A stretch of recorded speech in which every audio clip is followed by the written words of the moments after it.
Lajme, aktualitet, argëtim, horoskop, telenovela, showbiz, të gjitha në Metropol. Bëni subscribe në faqen Metropol. Egli ka blerë ndjekës në Instagram. Eksperti i IT-s sqaron se si ikën fansat banores. Eksperti Tomi Kallanxhi ishte ditën e sotme i ftuar në një emision ku komentoi rritjen apo rënjen e ndjekësve në rrjetet sociale, sidomos të personazheve të cilët janë në shtëpinë më të famshme në Shqipëri.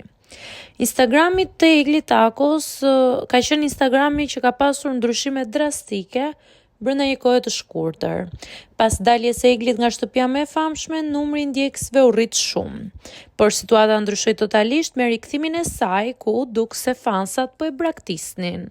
Betohem në Zot, një sekond më ka shpëtuar, gjesti tregoi se pse fali namaz në shtëpi. Ndërkohë që nga ana tjetër Egli me rifutjen e saj po mban një qëndrim shumë stoik në vendimin e saj që ka marrë për të ruajtur dinjitetin dhe për mos të bërë shumë e varur nga gjesti. I njohuri i IT-s, i pyetur në lidhje me këtë rënje drastike të fansave, shprehet që ka ndodhur për shkak se shumë fansa të Eglit kanë qenë të blerë.